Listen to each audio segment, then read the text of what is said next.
So we're joined in the studio right now by China Forbes, who is a lead vocalist for Pink Martini. They are appearing tonight with the Toledo Symphony Orchestra, making a return appearance. Thomas Lauderdale is going to be with China tonight at the Peristyle.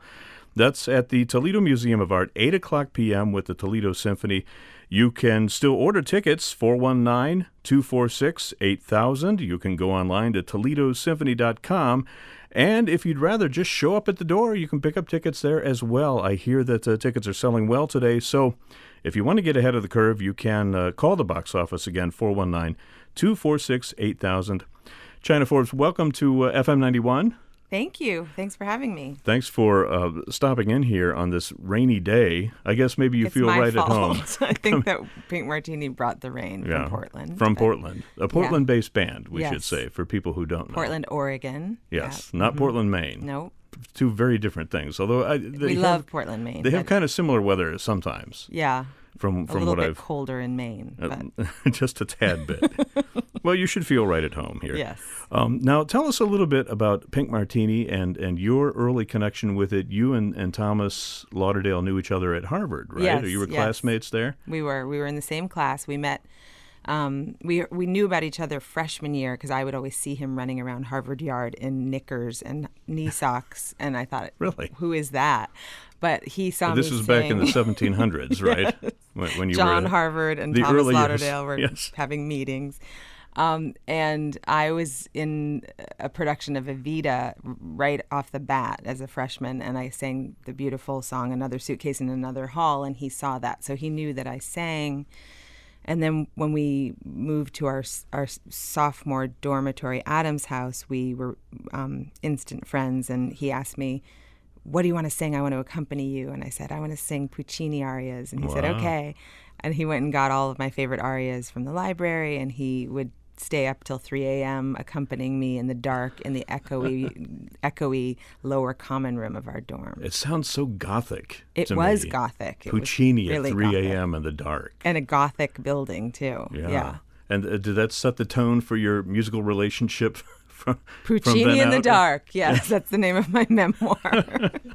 Now, he hadn't formed Pink Martini at that time. No, right? He was just a college sophomore, but then he graduated, and he went back to Portland, his hometown, and I went to New York, my half hometown. My mother lived there. My dad lived in Boston, and I was just minding my own business, doing theater and having a rock band, and then he called me and said, I have a band in Portland called Pink Martini, and we just fired our singer, and can you come, fill in for the weekend? And I said, what?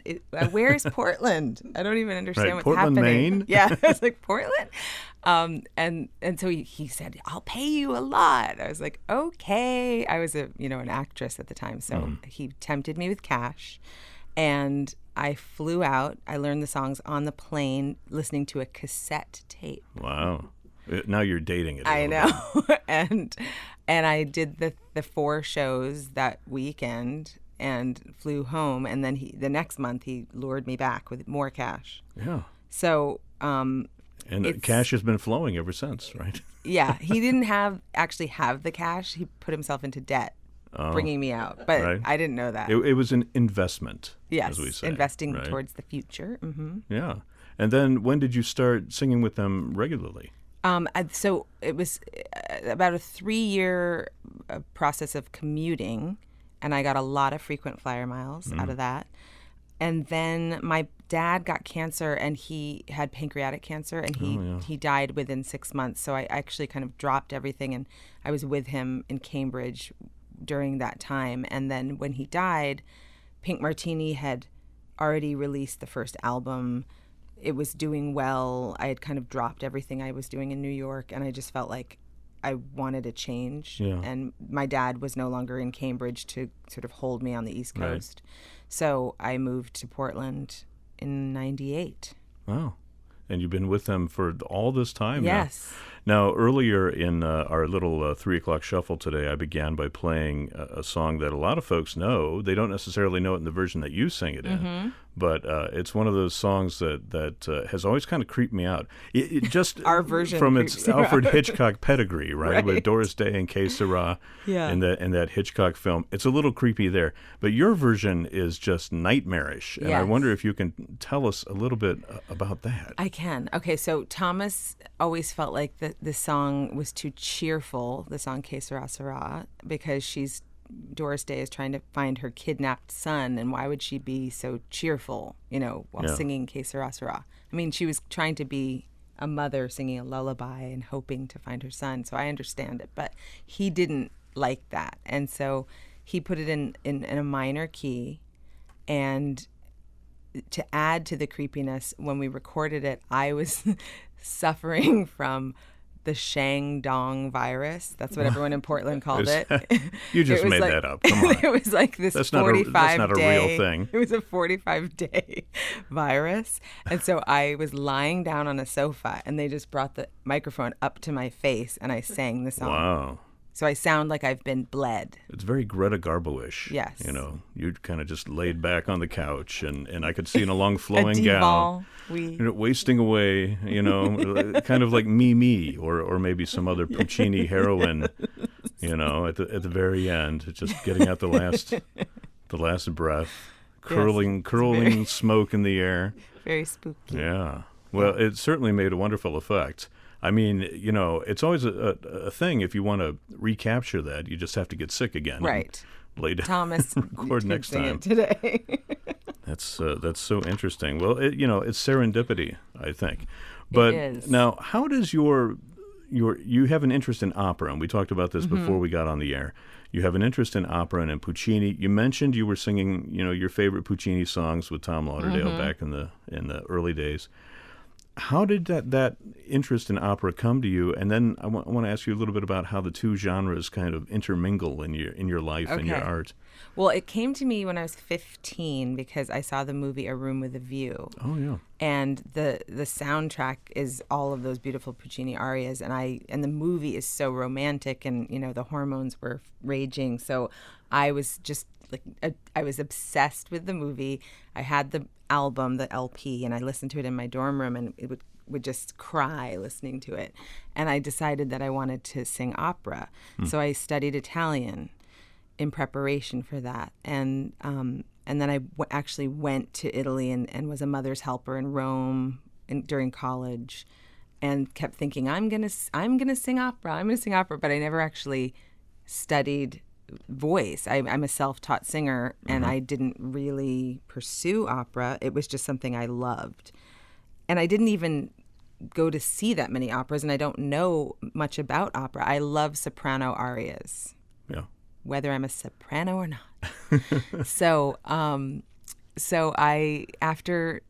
been in Pink Martini all these years, and over the years I've sung an aria here or there with Pink Martini, Right. untrained, and then I actually had a vocal hemorrhage. I had to have vocal cord surgery, and I came out of that with a new appreciation for breathing and technique, and Yeah. I started studying with an opera singer, Angela Niederloh, in Portland, and it's been so much fun. She's an amazing teacher, and I've been able to work on all of the opera repertoire that I ever wanted to try, and it's just for fun, Yeah. and then I've done recitals just on my own. And But I imagine that training that you've been doing now has to have some kind of influence on your Pink Martini song it totally career. does. Yeah. How has it affected your It's given singing? my voice is more powerful. I'm using more of it.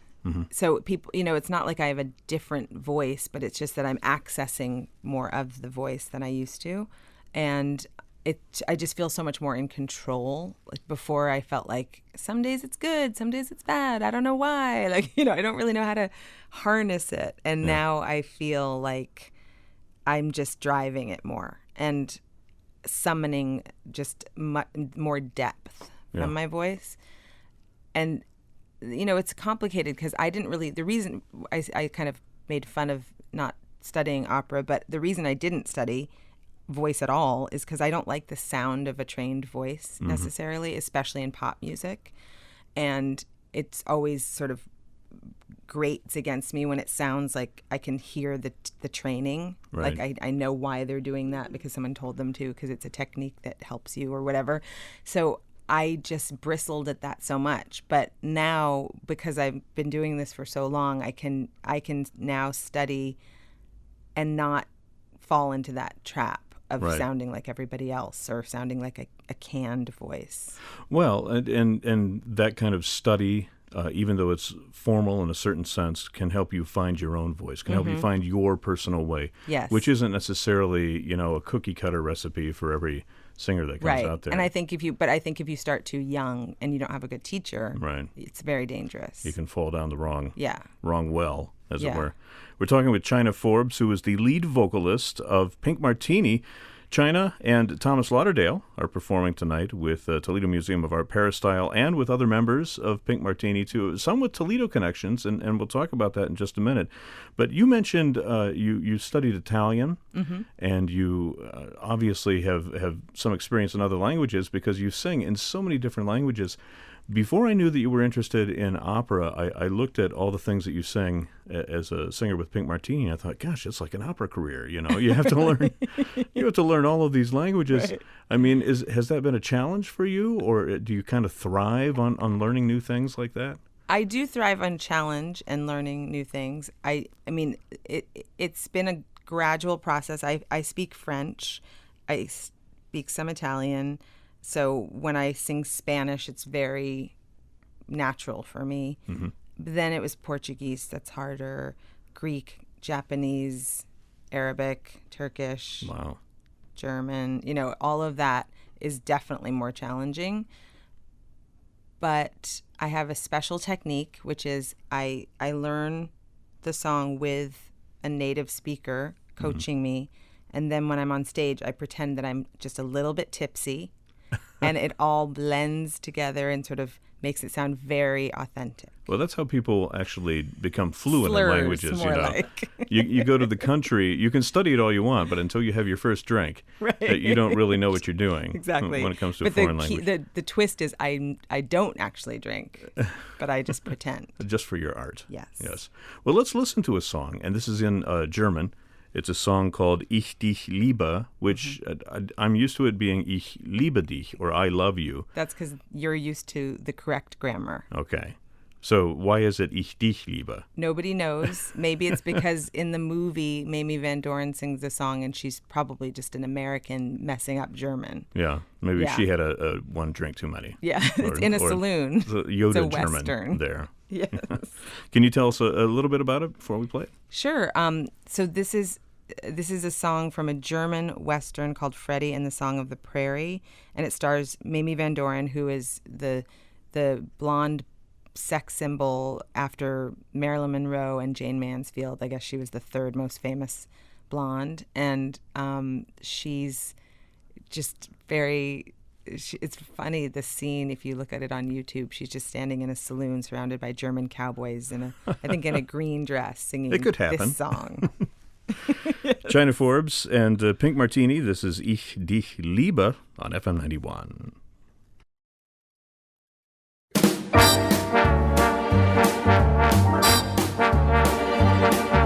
Let me love you, let me kiss you tomorrow.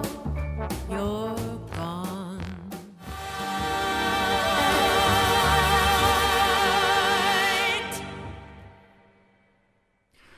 China Forbes with Pink Martini. We heard Ich dich liebe here on FM 91. A couple things I just want to say. First of all, your diction was remarkable. Oh, thank you. Your German diction. Your diction in general is great because when I listen to you singing, I don't know all the languages, but I've heard you sing in Spanish, I've heard you sing in German, I've heard you sing a lot in English, and I can always understand every little word that comes out of your mouth. That's great. So that's something that you do much better than opera singers, I should say, for the most part. But secondly, you were sitting there and you were listening to the song, arms folded in front of you, eyes closed, concentrating. What's going through your mind when you listen to yourself? Oh, it's funny you asked that. I was just listening because I never listened to the records, really.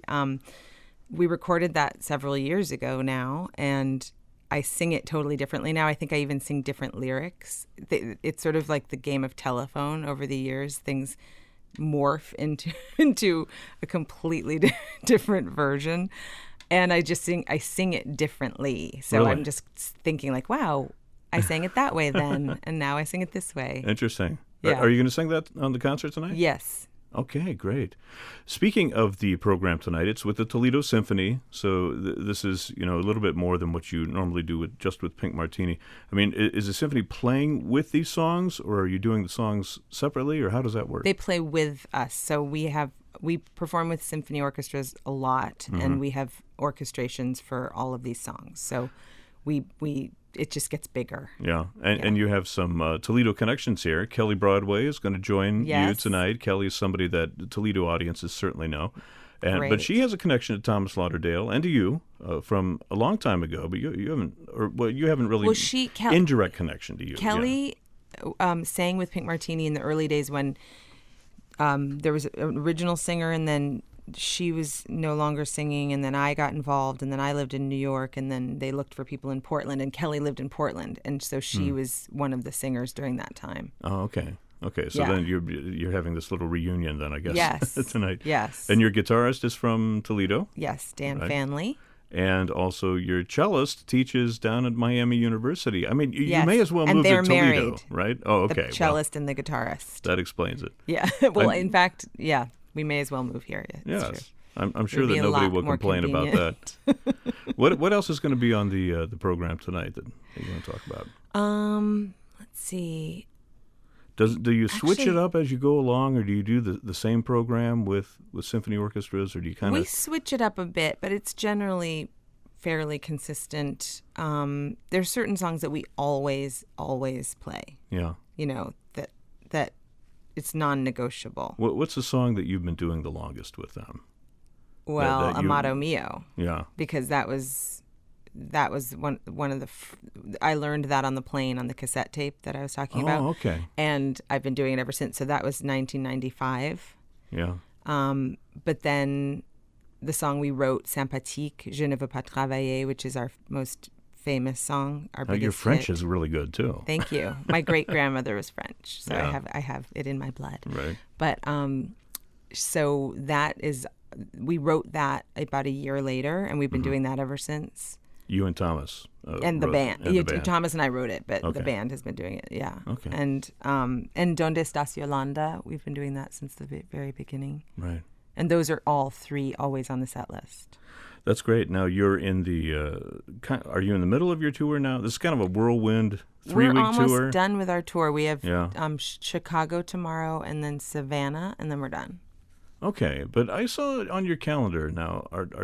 Aren't you doing some European dates a little bit later? Well, if in the you year? talk about the whole year, then we're never done. Okay. I mean, we're That's done what I was for this wondering. for this little 3-week chunk, and then we go home, and then Your we go to 3-hour tour, right? Then we go to Indianapolis and do 3 nights with the symphony, Minneapolis 2 nights with the symphony, and then May we're hopefully recording our next album, and then in the summer the band goes to Europe, Right. and then in the fall Okay. Sydney Opera House for 5 nights, Wow. and then Royal Albert Hall and the l'Olympia in Paris. Wonderful. So it kind of never ends. If you How look much at the time are big you picture. spending on the road with them out of the year? About 120 days. Yeah. But yeah, Well, that's not too bad. they go about 160 or Yeah. more. Yeah. Well, you have such a wide appeal, worldwide appeal, really. Yes. Because you sing in all those different languages. You have all these kind of different styles that go together. I mean, the people that are fans of your band are really rabid fans, and they're everywhere. Yes. Everywhere to be found. Even among the NPR crowd. Yes. With somebody well, like Ari Shapiro Shapiro. doesn't Yeah. hurt that. Now, he's Yeah. from Portland, right? He is. He grew up in Beaverton, Oregon, Portland suburb, Okay. and now he's the host of All Things Considered, Yeah, go figure. and You he's see? dazzlingly handsome. Yeah, great things can happen. So the concert is tonight at 8 o'clock at the Toledo Museum of Art Peristyle. China Forbes, Thomas Lauderdale, and the Toledo Symphony Orchestra, Pink Martini, returns to the Paris style. They were here last year. It was a big success, and so we're kind of recapturing the genie in the bottle there for tonight. You can get tickets. The box office number is 419-246-8000. You can also go online to ToledoSymphony.com. Better yet, just show up at the door. They will have plenty of tickets available, I'm sure, although they are selling quite a bit today. So if you don't want to wait, make that phone call. We've got time for one more song. I know that you have to run because it's a busy day for you. So I'll give you a choice. I've got 2 songs here queued up. I've got the one that we talked about that you've been doing for a long time, the Amado Mio, and I've also got Uplavu Zoru, which is an interesting piece. That's in Croatian, right? Yes. It's we wrote it first it was an instrumental, and then Thomas had a neighbor from Croatia, and they worked on the lyrics together. Okay. And this is the one that features a cello. Yes. Which I think you should Patsy do that. Chang is your cellist. Pansy, yeah, you should play Pansy, yeah. And she's from Oxford, Ohio, as we mentioned, teaches down at Miami University. So again, a Toledo connection. China, thank you so much for coming in, spending a little time with us today on FM 91. We hope that people will go and hear you and see you tonight. You can connect with China directly at her website. It's China Forbes, Forbes. You can connect someday at my website. It's a little bit frozen in time right now. Oh, okay. Just to say that if you I don't know how to update it, and neither does anybody else. So if you want to connect with the China of the past, you can go to my fan page on Facebook. Okay. China Forbes. I thought you were going to say maybe a MySpace or not something MySpace from the 1990s. We'll go back to the Internet Archive, what the was Wayback Machine. Friendster. I was trying to think of that. Friendster. Well, I'll friend you on Friendster. We'll see if that works out. Okay. But you are on Twitter. We know that, right? I am, yeah, occasionally. Occasionally. I'm not that good at it. I try to do all of that, but it's infrequent. We'll grab a few pictures of you here, and then I will be watching. I expect to see them on your Twitter feed. I'll send them your way from our social media. Again, China Forbes appearing tonight with the Toledo Symphony, Thomas Lauderdale, Pink Martini, 419-246-8000 or ToledoSymphony.com. We're going to play Uplavu Zoru, which means in the blue dawn, right? Yes, it does. Not that I speak Croatian, but it's what it says right here. Who so does? I'm assuming that's what it is. Well, Croatians speak Croatian, right? And I'm sure a few other people do as well. China, thanks again for stopping by FM 91. Thank you for having me.